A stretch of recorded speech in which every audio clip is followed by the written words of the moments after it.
Shalom pemirsa ada Jawaban TV. Hari ini bertemu kembali dengan saya Shirley. Kita akan kedatangan tamu yang sangat spesial sebab dia adalah sahabat saya yang saya kenal dekat. Dia ada satu kisah yang dia pengen bagikan kepada semua pemirsa yang ada di rumah, dan kisahnya ini saya sudah pernah tahu kisahnya dan saya tahu ini sangat memberkati saya secara pribadi. Untuk itu saya nggak mau sekedar diri saya aja yang diberkati, tapi saya pengen sahabat saya ini jadi berkat juga bagi para pemirsa semua yang ada di rumah. Supaya tidak terlalu lama, saya akan perkenalkan dulu. Silakan perkenalkan diri dulu. Shalom, nama saya Lili. Lili aja. Oh, mau panjangnya juga? Iya, nggak apa-apa. Lili Mulyani. Wow. Terus ibu punya anak dan suami, tolong dong diperkenalkan kepada pemirsa. Saya punya suami satu dan punya anak 2 perempuan. Ya. Ibu Lili adalah seorang istri dan 2 orang anak yang sudah remaja ya. Dewasa 1 ya. Oh, 1 dewasa. Oh, haleluya. Nah, Bu Lili, seperti di awal yang saya bilang tadi bahwa ada kisah yang saya udah tahu, tapi saya pengen juga pemirsa di rumah tahu. Bisa nggak Bu Lili menerangkan, menceritakan singkat? Nah, saya akan kasih awalnya ya. Bu Lili ini adalah pejuang. Dia yang berjuang sampai dia bisa melawan penyakit yang ada dalam tubuhnya. Kayaknya biarlah nggak lambat-lambat, saya akan mengizinkan Bu Lili untuk bercerita kepada semua orang yang sedang menonton acara ini. Silakan Bu, kapan pertama kali Ibu tahu dan merasakan ada hal yang aneh dalam tubuh Bu Lili? Silakan Bu Lili. Saya tuh tahunya tuh waktu bulan September. Tahun berapa tuh Bu Lili? Tahun 2018. September 2018. Ya. Jadi ceritanya waktu saya tidur malam, saya tidurnya kan miring. Terus saya merasa kok ada ganjel gitu loh di saya punya payudara saya sebelah kiri. Saya pegang kan kok ada benjolan. Nah itu benjolan itu munculnya tiba-tiba, nggak udah lama gitu? Enggak, saya nggak pernah tahu loh. Oh, mulai September itu baru tahu? Iya, baru tahu. Setelah itu saya pikir mungkin karena saya mau head, jadi keluar hormon seperti itulah ada benjolan. Jadi saya tunggu sampai saya head, kok waktu saya head kok sakit, itu awalnya. Terus saya biarkan lagi sampai Oktober, nggak hilang-hilang ini benjolan gitu. Saya cerita sama adik saya bilang, C, coba periksa C, ayo C kita periksa C. Saya waktu itu belum mau, saya karena belum siap gitu. Saya pikir ini palingan cuma karena hormon atau apa gitu. Sampai akhirnya bulan November saya dicek di USG. Di mana itu Bu? Saya di waktu itu dikasih ibu. Oh, masih di Denpasar ya? Ya, di Bali. Dan terus? Hasilnya dokternya bilang bahwa kamu harus segera ke dokter onkologi untuk lebih lanjut lagi. Gitu. Waktu itu saya bawa ke dokter onkologi. Nah, dokternya bilang kalau pengen tahu lebih lanjut harus dibiopsi. Seperti itu. Tapi karena saya waktu itu ragu, saya bawa ke Surabaya. Oh, jadi Denpasar kayak ragu nih, kayaknya harus lebih pastinya ke Surabaya. Ya. Karena sana kan katanya ada ini kan dokter onkologi yang agak bagus lah. Nah, saya waktu itu tuh berharap dengan saya punya asuransi saya kecil, saya bisa bawa ke Surabaya. Ya dengan harapan bahwa saya nggak ada apa-apa gitu loh, hasilnya baik. Akhirnya saya berangkat dengan suami.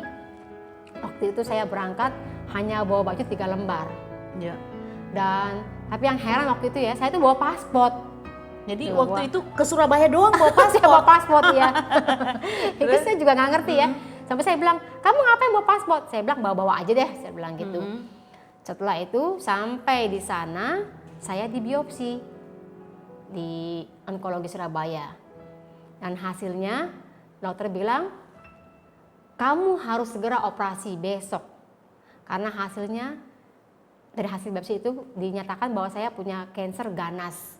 Oh, jadi waktu di hasil biopsi di Surabaya, langsung dokter memvonis kansernya itu ganas? Iya, dan harus segera operasi. Besok. Besok harus segera operasi? Saya waktu itu shock, karena kan saya nggak bawa baju. Cuma baju 3 lembar doang. Bawa uang cuma 2 juta waktu itu ya. Karena nggak nyangka gitu loh.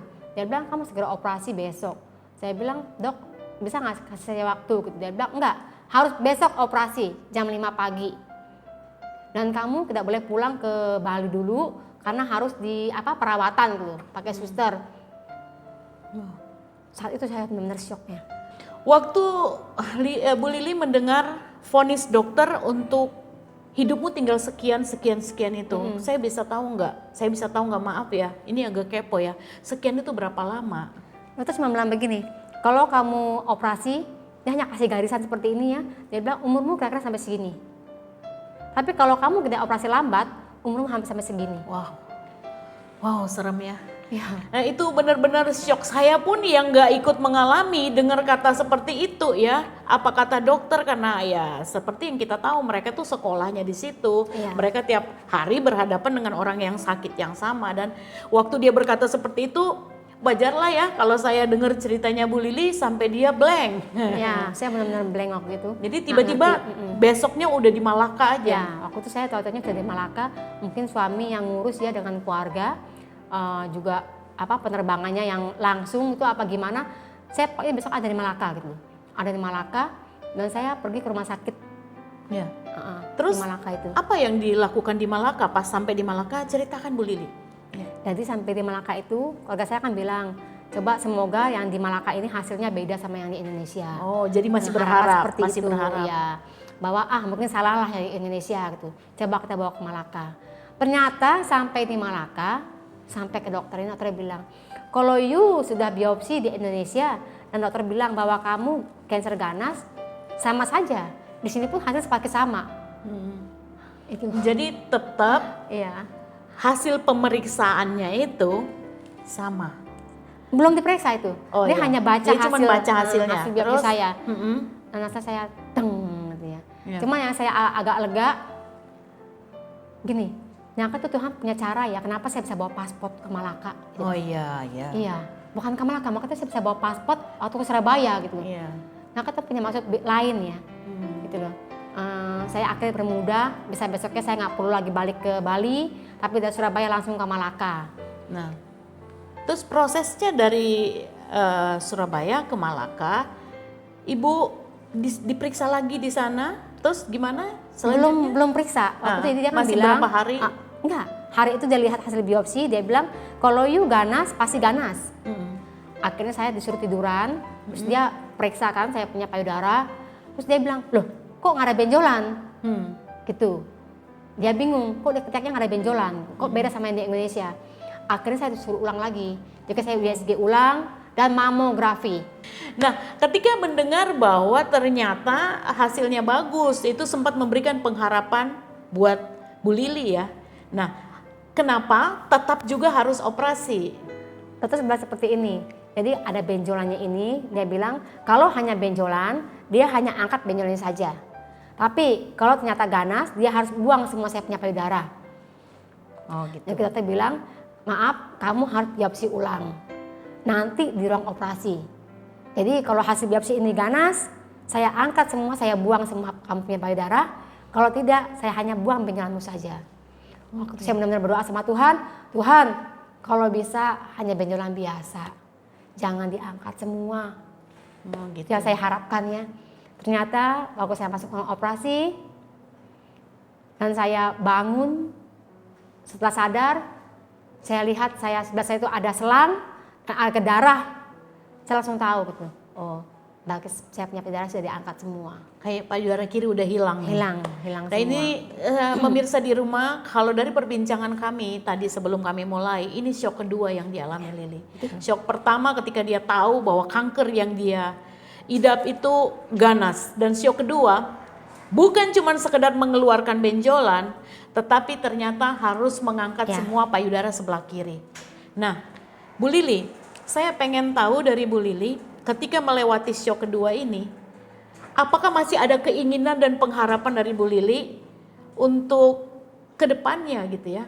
Karena kalau udah payudara udah nggak ada, kan pasti ada pilihan. Dokter bilang apa? Apa kemo atau enggak? Atau gimana?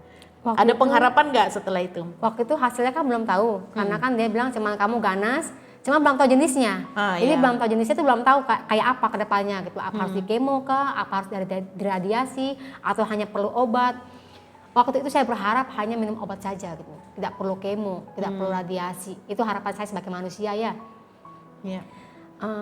Ternyata setelah operasi dan saya menjalani sedot cairannya selama 1 bulan, hasil keluar di bulan Januari, itu yang benar-benar membuat saya shock.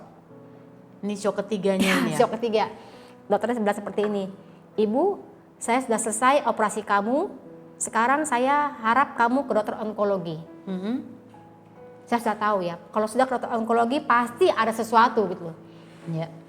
Akhirnya saya pergi ke onkologi, dokter bilang seperti ini, Ibu harus di kemo dan radiasi. Wah, itu yang benar-benar pengharapan terakhir pun pupus. Iya, seperti Tuhan tuh, Tuhan kok nggak ada satu pun yang jawab sama Tuhan. Terus waktu di onkologi itu dia bilang, saya masih ngeyel, saya masih bilang, Dok, bisa nggak jangan di kemo, kasih obat aja Dok gitu. Saya karena nggak kuat kemo. Saya udah ini sendiri ya, pada diri sendiri saya nggak kuat kemo, saya nggak mau. Gitu. Iya, kamu udah nolak duluan iya, ya. Saya sudah duluan. Saya juga dengar dari teman-teman ya bilang, kok jangan di kemo, Li, jangan di kemo. Kemo tuh bahaya, kemo seperti ini, kemo seperti ini. Membuat saya semakin takut.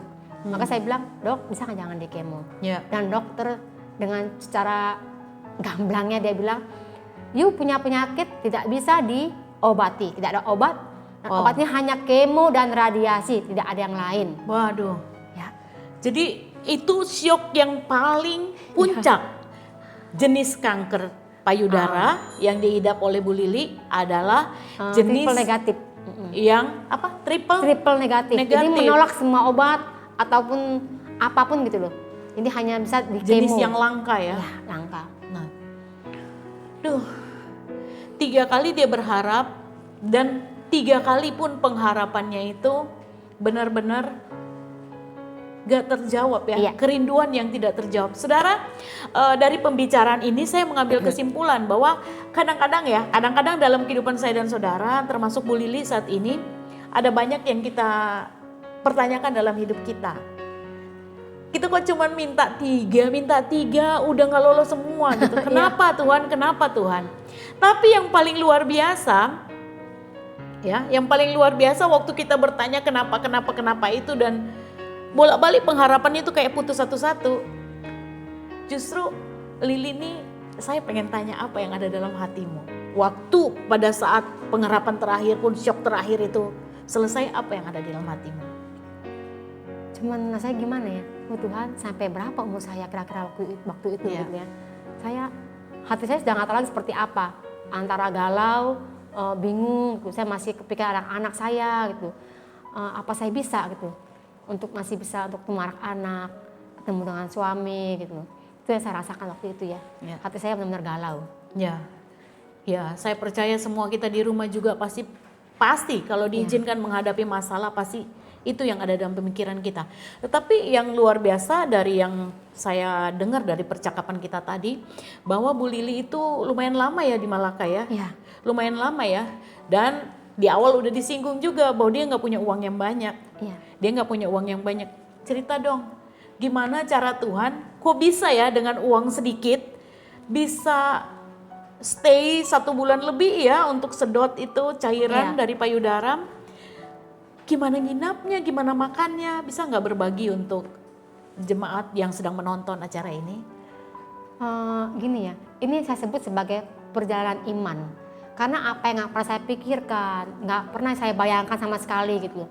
Itu yang Tuhan kasih buat saya waktu di Malaka. Waktu di Malaka itu saat saya operasi, suami saya tuh kebingungan di depan, nunggu saya di ruang tunggu ya. Dia ketemu dengan satu ibu-ibu yang waktu itu dari orang SOS. Terus jadi ibu ini nih lagi bingung untuk mencari orang untuk didoakan. Suami saya lagi bingung, nunggu saya nggak keluar dari ruang operasi. Gitu ya. Seperti itu. Jadi ada orang yang sepertinya ya diutus Tuhan ya. Ya, Kalau dari perkataannya Bu Lili tadi perjalanan iman, ada orang yang seperti diutus Tuhan untuk bertemu dengan Bu Lili dan Pak Linus. Iya. Wow, luar biasa. Tadi juga sempat dibilang tadi kan dimodalin papinya Bu Lili cuma 60 juta. Biaya operasi 58 juta. Tinggal 2 juta. Ya. Tinggal 2 juta lagi. Terus gimana caranya bertahan di tempat negara orang lain yang kita nggak tahu. Gimana caranya Bu Lili? Boleh share gitu? Ya, ini saya sebut ya kebaikan Tuhan buat saya ya. Misalnya seperti ini, waktu saya di Malaka, saya bilang sama saya punya suami ya, yang kita mesti gimana besok nih? Apa kita balik ke Indonesia? Atau seperti apa? Karena uang terbatas kan. Nah ini saya ketemu dengan orang SOS, yang saya nggak pernah pikirkan ya, saya sampai bingung sampai sekarang ya. Dia bilang seperti ini, waktu masuk mengunjungi saya di rumah sakit, dia mendoakan saya, terus dia bilang seperti ini, saya mendengar suara Tuhan yang bilang bahwa saya harus tolong kamu. Padahal orang ini nggak pernah saya ketemu. Nah saya juga nggak cerita ya sama mereka ya, bahwa saya nggak ada uang, saya nggak ada apa. Saya sama sekali tidak cerita. Dia bilang, saya mendengar suara Tuhan, Tuhan bilang bahwa saya harus tolong kamu. Itu ya. Luar biasa. Iya. Luar biasa. Ya yang saya, itu benar-benar yang saya rasakan, itulah mujizat saya pertama dari Tuhan misalnya tuh untuk selama saya di Malaka. Kita jadi mengerti apa yang sering pendeta bilang, bahwa kalau Tuhan mengizinkan kita melewati lembah kekelaman, pasti Tuhan juga sekaligus tidak pernah ninggalin kita. Dia tetap berjalan dengan kita. Dan itu perjalanan Bu Lili dengan Tuhan lewat dipertemukan dengan orang SOS. Nah, yang menarik yang saya dengar dari percakapan kita sebelum kita mulai acara ini, Bu Lili sempat bilang bahwa yang paling berat buat dia adalah waktu menghadapi setelah operasi, yaitu kemoterapi. Itu berat banget. Boleh cerita sedikit masa-masa kemo? Masa-masa kemo, kalau bisa tahu berapa kali Bu Lili harus kemo? Saya kemo waktu itu 7 kali. 7 kali ya? Ya, harusnya kan 6, kami tambah 1. Ini 6 plus 1. Oh. Kemo pertama saya waktu itu tuh efek pertamanya apa ya Bu Lili kira-kira? Ya itu, saat pertama karena saya mungkin tidak siap ya. Hati tidak siap. Saya Menolak juga punya ya, mental kayak tidak menolak. siap. Ya. Jadi saya tuh kalah. Dalam artian tuh saya tuh lemes. Bener-bener tuh nggak bisa bangun. Jadi waktu itu gini ya, kita kan belum ngerti sama sekali apa itu kemo. Ataunya kan hanya di kemo, saya bisa pulang, saya pikir seperti itu. Jadi saya tuh sudah pesan tiket pulang ke Indonesia, habis kemo, saya pikir besok saya akan pulang ke Indonesia. Iya. Ternyata habis di kemo hari ini, besoknya saya ambruk, nggak bisa bangun. Tiket pesawat hilang, semua hilang, saya tidak bisa bangun. Waduh. Berarti yang diharapkan juga habis kemo bisa pulang, ternyata nggak bisa. Ya, saya seminggu waktu itu. Tuh efeknya apa? Rambut langsung rontok? Enggak. Belum ya? Enggak, belum rontok ya. Cuma saya mual. Mual tuh yang benar-benar melebihi orang hamil yang saya rasakan ya. Jadi nggak bisa masuk makanan? Nggak bisa makan sama sekali. Waktu itu saya sampai bilang sama saya punya suami, saya bilang, yang aku kayaknya nyerah aja deh. Saya nggak kuat, saya nggak sanggup. Udah ngomong begitu ya? Saya bilang, kalau Tuhan mau ambil dah. Nggak kuat saya bilang gitu. Terus waktu itu suami saya bilang ya, yang kamu harus tetap berjuang. Ingat aku, ingat anak-anak. Seperti itu yang dia bilang ya. Ayo, kamu pasti sanggup. Kamu pasti sanggup, kamu pasti mampu. Yang itu ya sama saya seperti bilang. Jadi waktu Pak Linus berkata, kamu harus bisa, kamu harus berjuang, kamu harus ingat saya, ingat anak-anak. Nah, ada juga satu ungkapan yang saya pernah baca, dia bilang begini, orang sakit kanker itu tergantung dari semangat para penderita. Apa yang itu dialami oleh juga, apa itu yang Bu Lili alami juga? Saya waktu itu kan karena memang belum siap ya, jadi saya benar-benar drop ya? Drop. Kemo pertama saya drop. Ya, sampai saya akhirnya tuh kemo kedua, saya kan harus dicek ulang kan, cek darah, cek apa. Dokter bilang, ibu di kemo pertama ini hasilnya tidak bagus karena gizi ibu sangat buruk. Mungkin karena saking takutnya makan apa gitu, atau memang nggak bisa makanan? Nggak bisa makan. Gizi ibu sangat buruk. Kalau ibu seperti ini, kemo ibu tidak cukup 6, tapi harus 2 kali lipat. Waktu itu saya, Tuhan, jangan harus kemo sampai 2 kali lipat. Aduh. Dari itu waktu dokter bilang seperti itu, saya pulang, saya bilang sama Tuhan, Tuhan, aku harus jadi pemenang, aku harus punya semangat. Iya. Saya bilang sama itu ya, sama diri saya sendiri, hai kemo, saya bilang, ayo kita berperang. Kamu atau aku yang menang. Sampai saya seperti itu loh. Wow. Saya bilang, saya harus jadi pemenang. Saya nggak mau sampai kalah gitu. Wow. Itu ya, saya tuh semangat saya ada gitu. Akhirnya saya bisa melalui kemo kedua, bisa melalui kemo ketiga, dan ketemu dengan banyak orang di ruang kemo ya. Nah. Saya yang memberikan semangat. Itu yang saya benar-benar kagum banget. Pada saat Bu Lili melewati masa-masa kemo yang panjang, menyiksa dan menakutkan itu, bahkan nanti di foto-foto selanjutnya kita akan liatin bagaimana perubahan Bu Lili. Dari yang dia rambutnya lebat ya, dari rambut panjang tiba-tiba dia harus kehilangan rambut, dan yang cukur rambutnya nanti saudara lihat di foto-foto nanti, suaminya loh yang cukur rambutnya. Iya. Dan di masa-masa yang berat itu, yang luar biasa, Bu Lili tuh dipakai Tuhan untuk melayani teman-teman yang sakit. Iya, betul. Sama-sama kemo ya? Bisa cerita Bu? Jadi waktu saya di kemo, orang SOS bersama saya seperti ini. Lili, kamu mau nggak? Yuk kita sama-sama melayani. Orang SOS yang ngajak ya? Kamu kan sakit, pasti kan akan lebih masuk lah ke dalam dunia orang sakit saja gitu kan. Iya. Akhirnya saya tuh, oke, saya bilang. Saya waktu itu saya bilang oke, saya mau, saya bilang gitu. Jadi abis di kemo saya masih bisa tuh masuk ke kamar-kamar, kemana ya untuk mendoakan orang sakit. Iya Bu Lili, saya begini ya, kalau kita yang kayak saya nih pendeta yang belum pernah mengalami sakit seperti Bu Lili, tiba-tiba saya datang sama orang yang sedang di kemo, terus saya bilang percaya Bu, Ibu pasti kuat. Dia pasti bilang iya lu gampang kok, lu nggak ngalamin nih obatnya gimana masuknya, gimana parahnya. Tapi kalau Bu Lili yang juga sementara di kemo dan menguatkan mereka, pasti mereka juga benar-benar ayo dah kita berjuang sama-sama gitu ya istilahnya. Saya karena di kemo di sana teman saya jadi banyak sekali. Banyak bisa bahkan untuk, bukan anak-anak Tuhan juga ya. Iya. Bisa mereka bisa sharing gitu, tanya, "Di gimana sih caranya? Kok kamu bisa happy? Kok kamu bisa semangat? Padahal kamu di kemo." Saya agak penasaran gini Bu Lili.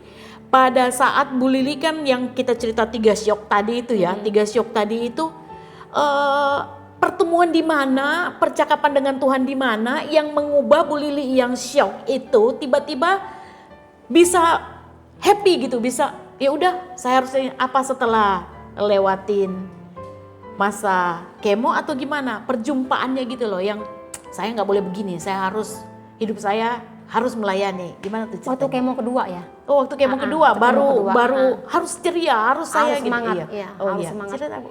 Jadi waktu abis kemo kedua itu saya bilang sama diri saya sendiri, saya harus jadi pemenang, saya harus semangat, saya harus bisa. Seperti itu. Jadi saya waktu itu pelayanan ke kamar-kamar ya istilahnya, yang mendoakan orang yang sakit, yang sama seperti saya, atau juga orang yang cancer, yang sakit lain. Juga di ruang kemo saya memberikan semangat kepada mereka. Karena biasanya tuh orang di kemo tuh lemes, pasti lemes. Karena tuh apa ya ngomongnya ya, 4 jam disuntik. Iya. Ya kita nggak Jadi bisa ngapa-ngapain. kondisi mereka gitu ya. Dan ada yang menarik juga, saya sempat dengar Bu Lili cerita bahwa kalau kita pelayanan ke orang sakit, kita nggak boleh nanya, kamu stadium berapa, bener nggak Bu? Ya, betul. Ya. Cerita dong Bu, kenapa nggak boleh nanya? Karena gini ya, saat kita sakit saya kan merasakan gitu ya, kita nih masih dalam kondisi yang lemah. Jadi saat ibu bilang, ibu stadium berapa? Sepertinya kamu bilang seperti ini loh, kamu kapan mati? Oh gitu. Gitu. Itu pembelajaran buat pemirsa di rumah, para penonton. Jangan sekali-sekali kita, waktu kita datang besuk ke teman kita yang sakit, dan kita bertanya ya, Iya. kamu stadium berapa? Sebab pertanyaan itu adalah pertanyaan yang sangat menyakitkan. Iya. Ya. Wah, ini pengetahuan baru buat saya. Kadang-kadang kita terlalu semangat ya, kita doakan orang dengan pemikiran semangat berapi-api, padahal kita nggak ngerti kondisi dan apa yang dialami oleh orang itu. Waduh, sampai belibet. Bu Lili luar biasa. Dan di segmen terakhir ini, saya pengen tahu apa support dari suami dan anak-anak ketika mereka menghadapi mamanya yang sedang sakit. Otomatis kan Bu Lili, dari masa-masa Bu Lili sakit tuh, Bu Lili konsentrasinya hanya konsentrasi bagaimana supaya Bu Lili sembuh. Iya. Ya, terus gimana support dari, katanya anak-anaknya nggak pernah pisah ya? Boleh cerita gimana? Jadi gini ya, waktu saya sakit itu, saya kan di Malaka dengan suami. Saya bersyukur banget ya punya suami yang istilahnya sangat mensupport saya selama saya sakit. Ya, jadi waktu saya sakit itu saya rewel ya, nggak bisa makan. Dia yang masakin saya, dia yang misalnya menggantikan sebagai seorang perempuan lah, cuci baju, masak, seperti itu waktu saya di Malaka. Dan karena saya sakit, anak saya yang selama ini saya nggak pernah tinggal ya, saya tuh nggak pernah pisah sama anak yang kecil ini loh. Terpaksa saya tinggal. Untung saya punya saudara, adik saya titipin ke adik saya. Dan selama berapa bulan ya? Lumayan ya. Iya. Nah, yang saya bersyukur tuh anak ini mau gitu. Ya, Mengerti dari kondisi pertama saya. nggak pernah pisah, Iya. terus tiba-tiba dia harus pisah gitu. Luar Ya, biasa. itu yang beban. Itu support yang sangat membuat Bu Lili bersemangat ya. Beban yang berat buat saya, misalnya ninggalin anak sekian lama gitu. Tapi saya bersyukur punya adik, punya keluarga yang mendukung. Iya. Misalnya yang Bagi Bu Lili itu berat, tetapi support mereka itu artinya waktu mereka nggak komplain, Mami kok lama sekali Mami nggak pulang-pulang, waktu mereka tetap Mami semangat ya, itu kan merupakan satu ya, ya. Nah kayaknya di paling akhir kita ngomong ini, kira-kira Bu Lili ada pesan Tuhan apa tentang pelayanan ke depan Bu Lili? Apa yang akan Bu Lili kerjakan ketika Bu Lili udah lihat perjalanan iman, bagaimana Tuhan dahsyat, Tuhan tolong Bu Lili. 3 tahapan syok, bahkan ada puncaknya ketika Bu Lili udah mulai bangkit. Kira-kira apa yang ada di hati Bu Lili untuk kehidupan Bu Lili selanjutnya? Saya mau cerita sedikit ya. Saya tuh aslinya tuh penakut. Artinya seperti ini. Saya tuh orangnya takut untuk bersaksi. Oh ya? Ya. Kendalanya Terserah. apa? Ngomongnya Karena cepat. saya ngomong cepat. Iya. Saya paling takut untuk bersaksi. Paling takut untuk berdoa. Itu saya tidak pernah mau. Iya. Dan waktu saya habis operasi, saya bilang sama Tuhan, Tuhan, kalau Tuhan kasih saya waktu untuk hidup lagi, saya mau melakukan apa yang dapat saya kerjakan, yaitu iya. bersaksi untuk bisa melayani orang yang lain yang membutuhkan sama seperti saya ya. Karena kita sakit ini perlu dukungan, Ya. perlu dukungan banget misalnya Ya. gitu ya, saling menguatkan. Mungkin nggak perlu hal-hal yang apalah ya, hanya untuk bisa senyum, mengucapkan selamat pagi atau apa kabar kamu, itu sudah sesuatu yang Luar biasa ya. ya wow banget lah. Nah, sampai sekarang masih ada hubungan dengan SOS Oh, yang masih. ya? Dengan Masih. teman-teman yang pernah didoakan Iya, itu? masih. ya? Ya, Wow. kita malah lebih akrab ya, malah lebih saling support, saling berbagi gitu, saling menanyakan kabar lah, kabarmu seperti apa sekarang, kamu bagaimana, seperti itu. Nah, saudaraku yang dikasih Tuhan, ada satu poin yang saya dapat dari perbincangan kami, bahwa ternyata Bu Lili lebih mengerti makna hidupnya, lebih mengerti tujuan hidupnya, tujuan hidup yang Tuhan taruh dalam hidupnya ketika dia melewati masa-masa sakit.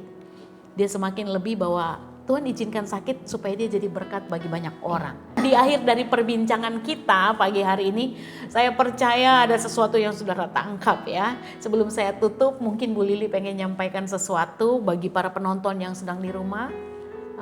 Mungkin saya hanya bisa menyampaikan untuk orang yang mungkin yang sakit sama seperti saya atau sakit apapun, jangan pernah menyerah. Ya. Karena pasti ada maksud Tuhan yang baik buat kehidupan kita. Ya. Ada maksud Tuhan yang kita nggak pernah pikirkan, kita nggak pernah sangka, Tuhan akan turut bekerja di situ. Seperti Roma 8 ayat 28 ya, bahwa Tuhan turut bekerja dalam segala sesuatu untuk mendatangkan kebaikan bagi kita. Yes. Ya. Dan sebagai sahabat dekat, saya tahu persis bahwa yang disampaikan oleh Bu Lili tadi tuh benar-benar terjadi. Dia tuh orangnya paling nggak bisa ngomong di depan banyak orang. Ya. Tapi ketika dia melewati proses ini, dia kemana-mana loh. Saya pernah ajak dia pelayanan di Solo, kita udah pernah melayani dan dia yang pemalu, yang biasanya aduh jangan deh, dia bisa tampil dan dia bisa menyampaikan apa yang Tuhan kerjakan lewat perjalanan iman. Judulnya ini perjalanan iman. Pemirsa di rumah, jangan pernah berpikir bahwa ketika masalah datang, ketika sakit penyakit datang itu udah akhir dari kehidupan saudara.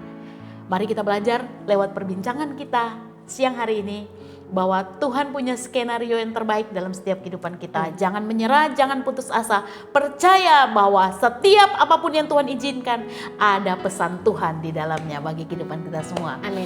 Terima kasih, terima kasih Bu Lili untuk sharingnya yang sangat memberkati pada siang hari ini. Sampai kita bertemu pada kesempatan-kesempatan selanjutnya. Tuhan berkati. Shalom. Shalom.